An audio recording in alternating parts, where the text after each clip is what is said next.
અધિનિયમ 1988 ની કલમ 31 હેઠળ કંડક્ટર લાયસન્સ ગેરલાયક ઠેરવવા અંગે કયું નિવેદન સાચું છે?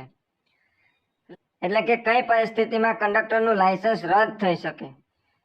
મોટર વાહન અધિનિયમ 1988 ની કલમ નંબર 31 હેઠળ એવું દર્શાવવામાં આવ્યું છે કે લાયસન્સ આપનાર જે સત્તામંડળ છે એમને એવું લાગે કે વ્યક્તિ એટલે કે કંડક્ટર એ શારીરિક અને માનસિક રીતે સક્ષમ નથી, તો એમનું લાયસન્સ રદ થઈ શકે. અને બીજું આપ્યું છે, જો કોઈ વ્યક્તિ વારંવાર ગુનાહિત પ્રવૃત્તિ કરે અથવા તો મુસાફરો સાથે વારંવાર એક ગેરવર્તણૂક કરે તો કલમ 31 હેઠળ એમનું લાયસન્સ રદ થઈ શકે છે. એટલે બંને વિધાનો છે એ સાચા છે. જવાબ છે આપણો સી.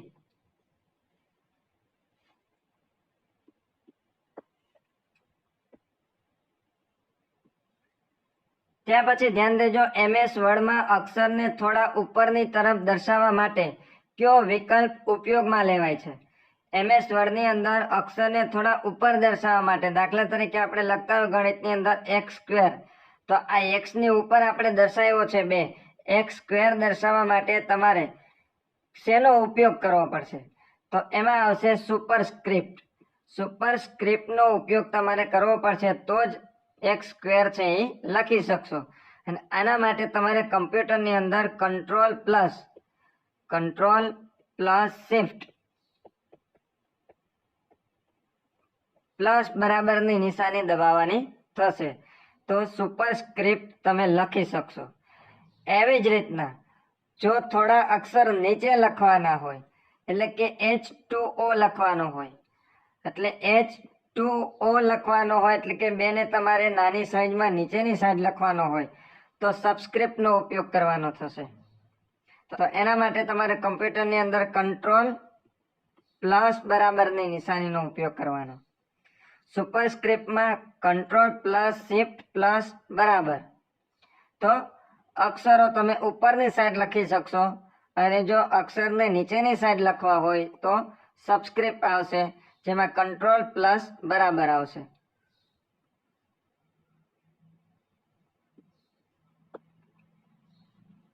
ત્રીજો પ્રશ્ન છે, આર્યો વિશે નીચેના વિધાનો તપાસો. પ્રથમ આપ્યું છે, આર્ય શબ્દનો સંસ્કૃતમાં અર્થ શ્રેષ્ઠ અથવા કુલીન થાય છે. તો એ વિધાન સાચું છે કે આર્ય શબ્દ છે એનો અર્થ સંસ્કૃતમાં થશે શ્રેષ્ઠ અથવા તો કુલીન. બીજું આપ્યું છે, બાળ ગંગાધર તિલકના મતે આર્યો આર્કિટેક્ટ પ્રદેશ એટલે કે ઉત્તરીય ધ્રુવમાંથી આવ્યા હતા. તો એ વિધાન પણ સાચું છે. અલગ અલગ લોકોએ આર્યો વિશે અલગ અલગ માહિતી આપી છે. એમાં જે બાળ ગંગાધર તિલક છે એમણે એવું કીધું છે કે આર્યો છે એ આર્કિટેક્ટ પ્રદેશમાંથી એટલે કે ઉત્તર ધ્રુવમાંથી આવ્યા હતા. એટલે એ વિધાન પણ સાચું છે. પહેલું બીજું બે સાચા. ત્યાર પછી આર્યોએ ઋગ્વેદની રચના ગંગા નદીના કિનારે કરેલી. તો એ વિધાન ખોટું છે કે આર્યો દ્વારા જે ઋગ્વેદની રચના થઈ એ સપ્ત સિંધુ નામના પ્રદેશમાંથી થઈ હતી. સપ્ત સિંધુ નામનો જે પ્રદેશ છે ત્યાંથી આર્યોએ ઋગ્વેદની રચના કરી હતી. અને સપ્ત સિંધુ નામનો પ્રદેશ એટલે હાલનો જે પંજાબ અને એની આસપાસનો જે વિસ્તાર છે એમને સપ્ત સિંધુ નામનો પ્રદેશ તરીકે ઓળખવામાં આવે છે, જ્યાં 7 નદીઓનો સંગમ થાય છે. એટલે કે સિંધુ નદીમાં અન્ય 6 નદી ભળે છે, જેમ કે સિંધુ, ઝેલમ, ચિનાબ, રાવી, બિયાસ, સતલજ અને સરસ્વતી. આ 7 નદીઓનો જ્યાં સંગમ થાય છે એ વિસ્તારને સપ્ત સિંધુ પ્રદેશ તરીકે ઓળખવામાં આવે છે. એટલે આ પ્રશ્નમાં પહેલો અને બીજું બે વિધાન છે એ સાચું છે. ઓપ્શનમાં નથી આપેલું, પરંતુ તમે ખાસ ધ્યાનમાં લેજો 1 અને 2. પહેલું બીજું વિધાન સાચું છે.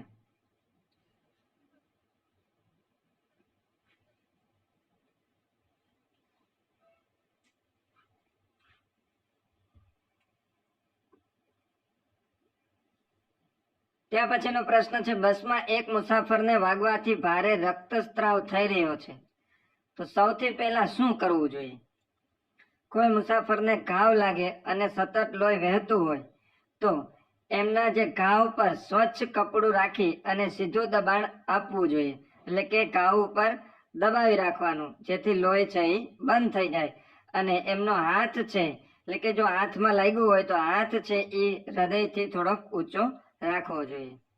એટલે ઘાવ પર સ્વચ્છ કપડું રાખી અને સીધું દબાણ આપવું અને હાથને હૃદયથી થોડોક ઊંચો રાખવો.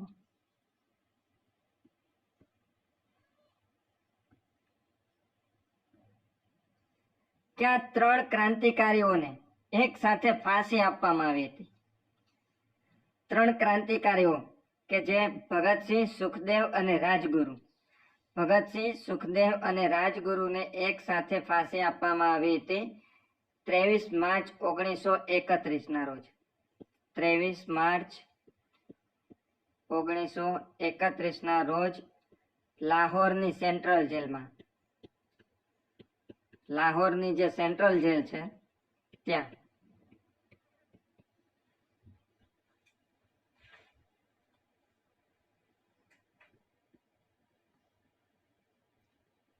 ત્યાં પછી ગુજરાતી વ્યાકરણને લગતો પ્રશ્ન છે. તેણે લાકડી વડે સાપને માર્યો.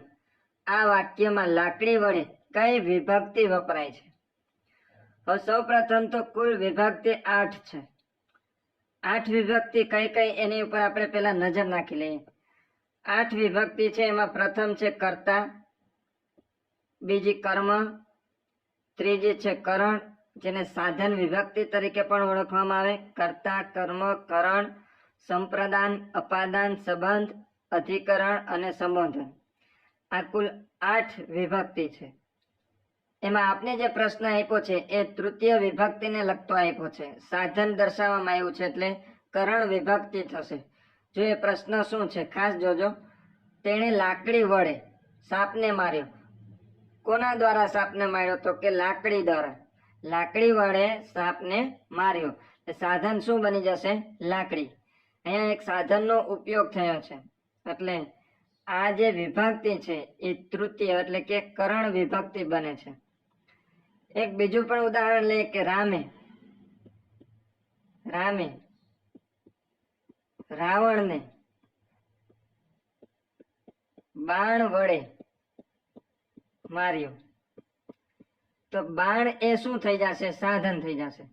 એટલે રામે રાવણને બાણ વડે માર્યો. તો આ જે બાણ વડે એ પણ તૃતીય વિભક્તિ બને છે, જેને કરણ વિભક્તિ તરીકે ઓળખવામાં આવે છે. કુલ 8 વિભક્તિ છે. એમાં પ્રથમ કર્તા, કર્મ, કરણ, સંપ્રદાન, અપાદાન, સંબંધ, અધિકરણ અને સંબોધન. આ કુલ 8 જે વિભક્તિ છે ખૂબ જ સરળ છે, ખાસ જોઈ લેજો. પરીક્ષાની અંદર આનો એકાદ પ્રશ્ન પૂછાય છે. ત્યાર પછી 7મો પ્રશ્ન છે ETIM એટલે કે ઇલેક્ટ્રોનિક ટિકિટ ઇસ્યુઇંગ મશીન ની બેટરી જો પૂરી થઈ જાય અથવા તો મશીન હેંગ થઈ જાય અથવા તો ખરાબ થઈ જાય, એટલે કે કોઈ પણ સંજોગે આ મશીનમાંથી ટિકિટ ઇસ્યુ ન કરી શકાય તો કંડક્ટરે શું કરવું જોઈએ? એમાં ઓપ્શન આપ્યું છે કે ટિકિટ વગર મુસાફરો પાસેથી ભાડું વસૂલ કરી કાચી નોંધ કરવી. બીજું છે મેન્યુઅલ ટિકિટ બ્લોકમાંથી ટિકિટ આપી અને વે બિલમાં નોંધ કરવી. ત્રીજું તાત્કાલિક ઓનલાઈન બુકિંગ કરાવવું. અને ચોથું છે ભાડું વસૂલ્યા વગર જ મુસાફરી કરાવી. જ્યારે આ મશીન ખરાબ થાય ત્યારે કંડક્ટરે જે એમની પાસે મેન્યુઅલ ટિકિટ હોય એ મેન્યુઅલ ટિકિટ બ્લોકમાંથી એમને ટિકિટ આપવાની રહેશે અને જે વે બિલ છે એ વે બિલની અંદર એમણે નોંધ કરવાની થશે. એટલે આપણો જવાબ છે બી.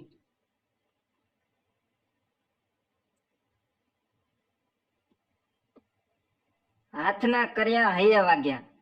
કહેવતનો અર્થ શું થાય? હાથના કર્યા હૈયે વાગ્યા. એ કહેવતનો અર્થ થશે પોતાના ખરાબ કર્મોનું પરિણામ પોતાએ જ ભોગવવું. પોતે જે ખરાબ પરિણામ કરે છે એ પોતાએ જ ભોગવવું. એટલે હાથના કર્યા હૈયે વાગ્યા.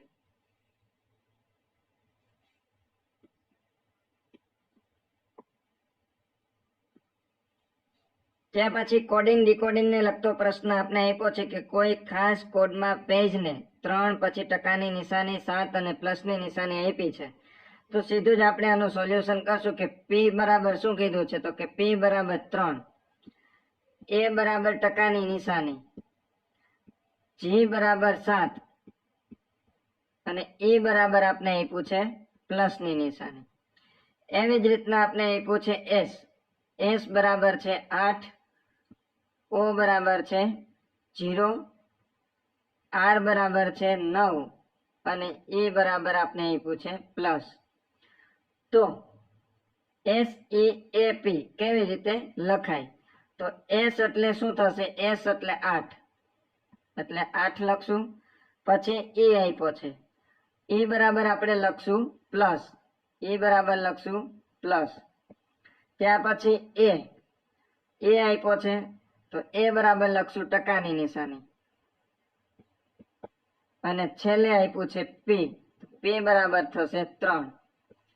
એટલે 8 પછી પ્લસની નિશાની પ્લસ ટકાની નિશાની અને પછી 3.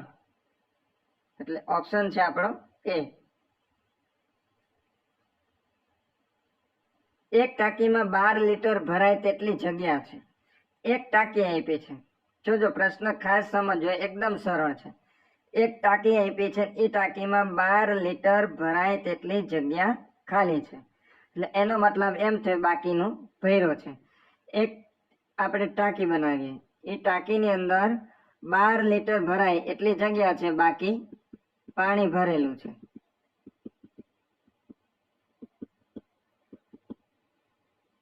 બાર લીટર ભરાય એટલી જગ્યા ખાલી છે તથા તે કુલ ક્ષમતાના 12% જેટલી જગ્યા ખાલી છે. કુલ જે ક્ષમતા છે એની કેટલા ટકા ખાલી છે? તો કે 12%. 12% કહીએ અથવા તો 12 લીટર ખાલી કહીએ, બે એક જેવું છે. તો ટાંકીની કુલ ક્ષમતા કેટલી હશે? હવે 12 લીટર ખાલી છે તો બાકી ભર્યું હશે. એવી જ રીતના જો એમ કહીએ કે 12% ખાલી છે તો બાકીનું ભર્યું હશે, તો બાકીનું કેટલું ભર્યું હશે? 88% ભર્યું હશે. કુલ 100% હોય, 100% માંથી 12% ખાલી છે અને 88% ભર્યું છે. તો એવી જ રીતના 12 લીટર ખાલી હોય તો 88 લીટર ભર્યું હશે. તો કુલ ટાંકી કેટલા લીટરની હશે? 100 લીટરની. ટાંકીની કુલ ક્ષમતા હશે 100 લીટર.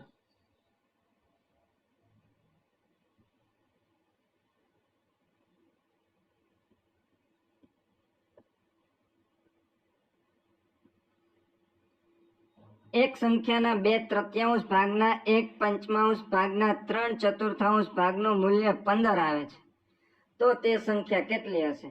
અને આવો પ્રશ્ન જોઈને એટલે આપણે મૂકી દઈએ, પરંતુ આ પ્રશ્ન ખૂબ જ સરળ છે. ખાલી 1-2 વખત પ્રેક્ટિસ કરવી પડે. આવા પ્રશ્નમાં જવાબ પણ આવી જાય અને 100% સાચો પણ આવે. 2/3 ભાગના 1/5 ભાગના 3/4 ભાગનું મૂલ્ય 15 આપ્યું છે અને ઓપ્શન છે 300, 1500, 150 કે એક પણ નહીં. તો 4 માંથી એક જ જવાબ હશે. કાં તો 300 હશે, કાં તો 1500, કાં તો 150, કાં તો એક પણ નહીં. તો ઓપ્શનને લઈને જ આપણે સોલ્યુશન કરીએ. માની લો કે 300, આપણો જવાબ શું છે? 300. તો 300 ના પેલા કેટલા કરવાના? 300 ના આપણે કરશું 2/3. 300 ના 2/3 કરીએ એટલે 3 દુ 6 એટલે 600 ભાગ્યા 3 કરીએ, 600 ભાગ્યા 3 એટલે આવશે 200. હવે 200 આવ્યા એના 1/5 એટલે 200 ગુણ્યા 1 ભાગ્યા 5 એટલે 200 ગુણ્યા 1 એટલે 200 અને એને ભાગ્યા 5, 200 ભાગ્યા 5 કરીએ એટલે આવશે 40. હવે 40 ના કેટલા કરવાના થશે? 3/4 એટલે 4 ગુણ્યા 3/4, 4 3 12, 120 ભાગ્યા 4, 120 ભાગ્યા 4 એટલે 4 3 12, 30 આવશે. 120 ભાગ્યા 4 એટલે આવશે 30. હવે જવાબ કેટલો આવવો જોઈએ? 15 આવવો જોઈએ. એના બદલે આવ્યો કેટલો? 30. આપણે જે 300 સંખ્યા લીધી એના 2/3 કર્યા, 200 આવ્યા. 200 ના 1/5 કર્યા એટલે 40 આવ્યા અને 40 ના 3/4 કર્યા એટલે 30 આવ્યા. પણ કેટલા આવવા જોઈએ? 15 આવવા જોઈએ તો આપણો જવાબ 300 બને, પરંતુ 15 આવતા નથી. કેટલા આવે છે? 30 આવે છે. એટલે 15 ના ડબલ આવે છે. 15 ના ડબલ આવે છે, આપણે અડધા લઈ આવ્યા છે. અડધા લઈ આવ્યા છે તો 300 ના પણ અડધા કરવા પડશે. તો જોવાનું ઓપ્શન ની અંદર 150 છે, તો કે હા ઓપ્શન ની અંદર 150 છે, તો સીધો આપણો જવાબ મળી ગયો 150. જોઈએ ફરી એક વખત. હવે 150 ને લઈએ. 150 ના કેટલા કરવાના, તો કે 2/3. જોજો ખાસ 150 ના 2/3 કરીએ એટલે 300. 150 ગુણ્યા 2 એટલે 300 ભાગ્યા 3 એટલે આવશે 100. 300 ભાગ્યા 3 એટલે 100. 100 ના 1/5. 100 ના 1/5 એટલે 100 ભાગ્યા 5 એટલે આવશે 20. અને 20 ના 3/4. 20 ગુણ્યા 3 ભાગ્યા 4 એટલે 20 તેરી 60 અને 60 ભાગ્યા 4 કરી એટલે 15 ચોકું 60. આપણો જવાબ આવી ગયો.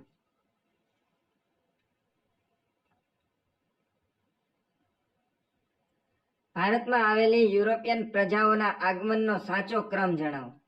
ભારતમાં આપને ખબર છે અંગ્રેજો આવ્યા હતા, ફિરંગી આવ્યા હતા, ફ્રેન્ચ આવ્યા હતા, ડચ લોકો આવ્યા હતા. એમાં સૌ પ્રથમ કોણ આવ્યું હતું, ત્યાર પછી કોણ આવ્યું હતું, છેલ્લે કોણ આવ્યું હતું, એને આપણે સાચા ક્રમમાં ગોઠવવાનું છે. તો ભારતની અંદર સૌ પ્રથમ આવ્યા હતા પોર્ટુગીઝો. પોર્ટુગીઝો આવ્યા હતા 1498માં, જેમણે જળમાર્ગની શોધ કરી હતી. ભારત આવવાની જળમાર્ગની શોધ કરનાર કોણ હતા, આ તમે કમેન્ટ બોક્સની અંદર લખજો. અને સૌ પ્રથમ એમનું જહાજ ક્યાં બંદર ઉપર આવ્યું હતું એ પણ લખજો. તો ભારતમાં સૌ પ્રથમ પ્રજા આવનાર હતી પોર્ટુગીઝ, ત્યાર પછી ડચ, ત્યાર પછી અંગ્રેજ અને છેલ્લે આવ્યા હતા ફ્રેન્ચ. પ્રથમ પોર્ટુગીઝ, પછી ડચ, ડચને વલંદા પણ કહેવાય, ડચ અથવા તો વલંદા, પછી અંગ્રેજ અને પછી છેલ્લે આવશે ફ્રેન્ચ.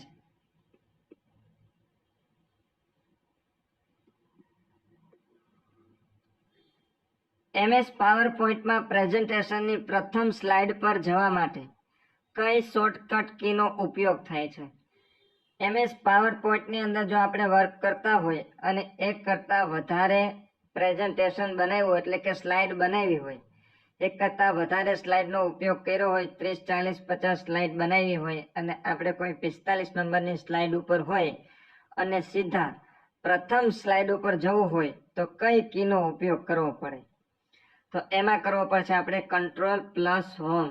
Ctrl+Home નો ઉપયોગ કરશું એટલે આપણે સીધા પ્રથમ સ્લાઇડ ઉપર જ આવી જશું.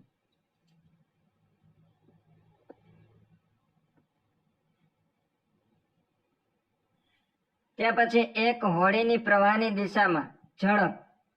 હોડી અને ઝડપને લગતો આપણે પ્રશ્ન આપ્યો છે. એક હોડીની પ્રવાહની દિશામાં ઝડપ છે 6 કિલોમીટર પ્રતિ કલાક પ્રવાહની દિશામાં, અને પ્રવાહની વિરુદ્ધમાં 2 કિલોમીટર પ્રતિ કલાક. જો હોડીને કોઈ એક સ્થળેથી જઈને પાછા આવવામાં કુલ 100 મિનિટ લાગે છે તો તે સ્થળ કેટલું દૂર હશે? પ્રશ્ન થોડોક અટપટો લાગશે પરંતુ એકદમ સરળ છે. સૂત્રનો ઉપયોગ કરશું, સૂત્ર પણ ખૂબ જ સરળ છે, પણ પ્રશ્ન સમજી લો કે એક હોડી છે જે પ્રવાહની દિશામાં ચાલે છે અને પ્રવાહની વિરુદ્ધ દિશામાં પણ ચાલે છે. પ્રવાહની દિશામાં એની ઝડપ છે 6 કિલોમીટર. એક જગ્યાએ જાય છે અને એ જગ્યાએથી પાછો પરત આવે છે, એટલે પાણીની દિશામાં એમને ચાલવાનું છે અને પાણીની વિરુદ્ધ દિશામાં પણ ચાલવાનું છે. તો પાણીની દિશામાં એમની ઝડપ છે 6 કિલોમીટર અને પાણીની વિરુદ્ધ દિશામાં એમની ઝડપ છે 2 કિલોમીટર. અને એક જગ્યાએથી બીજી જગ્યાએ પાછા આવવા માટે એમને લાગે છે 100 મિનિટ લાગે છે. આપને ઝડપ આપી છે કલાકમાં અને સમય આપ્યો છે મિનિટમાં, તો એ પણ ધ્યાનમાં લેશો. તો જ્યારે આવો દાખલો હોય ત્યારે આપણે એક સૂત્રનો ઉપયોગ કરવાનો છે, અંતર આપણે શોધવાનું છે. તો પેલા અંતરનું સૂત્ર મૂકીએ. અંતર બરાબર D ગુણ્યા U છેદમાં D પ્લસ U ગુણ્યા કુલ સમય. કુલ સમય. હવે D અને U એટલે શું? તો કે D એટલે કે પાણીની દિશામાં ઝડપ અને U એટલે પાણીની વિરુદ્ધ દિશામાં ઝડપ, જેને ઇંગ્લિશમાં કહેવાય ડાઉન સ્ટ્રીપ અને અપર સ્ટ્રીપ. તો તમારે ખાલી એટલું જ યાદ રાખવાનું છે, પાણીની દિશામાં ઝડપ અને એની વિરુદ્ધ દિશામાં ઝડપ. ઉપર ગુણાકાર કરવાનો છે, નીચે સરવાળો કરવાનો છે. તો પ્રથમ આપણે પાણીની દિશામાં ઝડપ આપ્યું છે 6 કિલોમીટર. 6 ગુણ્યા વિરુદ્ધ દિશામાં આપણે આપ્યું છે 2 કિલોમીટર, એટલે 6 દુ 12 થશે. અને નીચે આપણે એનો સરવાળો કરવાનો છે, એટલે 6 ને 2 8, સીધા 8 મૂકી દઈએ. અને ગુણ્યા સમય આપ્યો છે 100 મિનિટ. 100 મિનિટ આપણે એને કલાકમાં ફેરવવો હોય તો એને ભાગ્યા 60 કરવા પડે. 100 ભાગ્યા 60. 6 દુ 12 થશે. 6 દુ 12, 12 ના છેદમાં 8 ગુણ્યા 100 છેદમાં 60. હવે છેદ ઉડાડી દઈએ, 0 0 ઉડી જશે.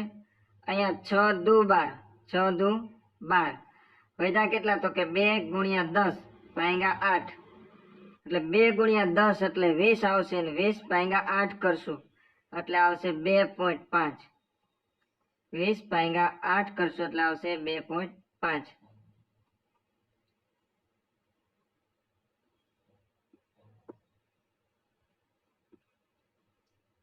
ત્યાં પછી નીચેનામાંથી કયો વિકલ્પ કમ્પ્યુટર નેટવર્કનો પ્રકાર દર્શાવે છે? કમ્પ્યુટર નેટવર્કના પ્રકારમાં તો પ્રથમ આવશે વેન, WAN. ત્યાર પછી આવશે લેન, LAN. પછી મેન, MAN. અને આવશે can, CAN. Van, lane, main અને કેન. તો આમાં જે ઓપ્શન આપ્યો છે એમાંનો કયો છે? તો એક જ, એ વેન. વેનનો અર્થ થશે wide area network, wide area network. લેનનો અર્થ થશે લોકલ એરિયા નેટવર્ક. મેનનો અર્થ થશે મેટ્રોપોલિટન એરિયા નેટવર્ક. અને કેનનો અર્થ થશે કેમ્પસ એરિયા નેટવર્ક.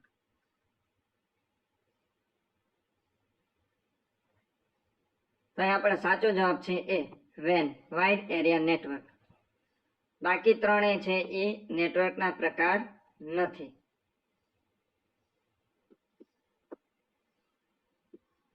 કંડક્ટર લાયસન્સની અવધિ પૂરી થઈ ગયા બાદ લાયસન્સ કેટલા દિવસ સુધી માન્ય ગણાશે? આ પ્રશ્ન પરીક્ષાની અંદર પૂછાયેલો છે. કંડક્ટર લાયસન્સની અવધિ પૂરી થઈ ગયા બાદ લાયસન્સ કેટલા દિવસ સુધી માન્ય ગણાશે? એટલે કે કેટલા દિવસની અંદર પાછું લાયસન્સ કઢાવવું પડશે? જવાબ છે 30 દિવસ.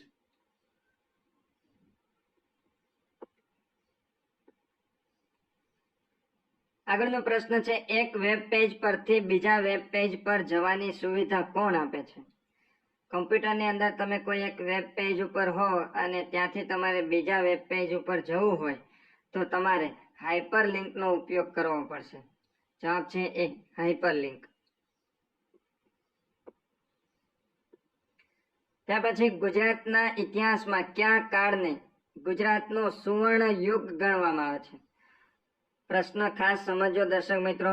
આવો જ એક પ્રશ્ન આગળના વિડીયોની અંદર હતો કે ભારતના ઇતિહાસમાં, અહીંયા આપ્યું છે ગુજરાતના ઇતિહાસમાં. પણ આગળના વિડીયોની અંદર પ્રશ્ન એવો હતો કે ભારતના ઇતિહાસમાં કયા કાળને ભારતનો સુવર્ણ યુગ ગણવામાં આવે છે? તો એમાં આવશે ગુપ્ત યુગ. જો ભારતનું પૂછે તો ગુપ્ત યુગ આવશે. પરંતુ અહીંયા ગુજરાતની વાત થાય છે. ગુજરાતના ઇતિહાસમાં કયા કાળને સુવર્ણ યુગ ગણવામાં આવે છે? તો એમાં જવાબ છે સોલંકી કાળ.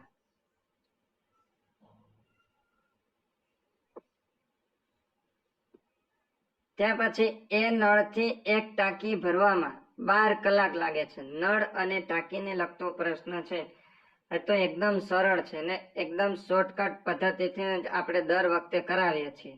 અને આ જો શોર્ટકટ આવડી ગયો એટલે ગમે એવો દાખલો આવે નળ અને ટાંકીને લગતો એટલે તમારો જવાબ ક્યારેય ખોટો ન પડે.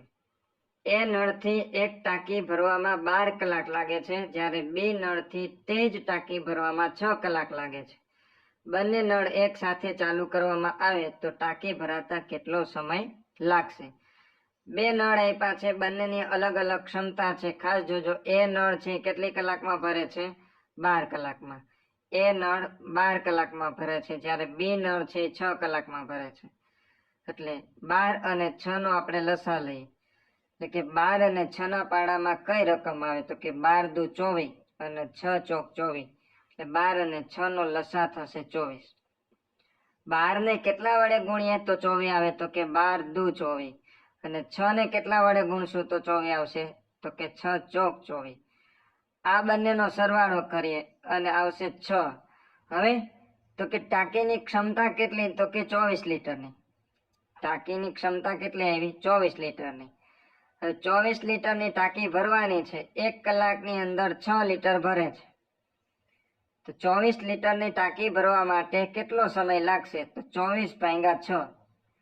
24 ભાગ્યા 6 કરશું એટલે 6 ચોક 24, 4 કલાક લાગશે.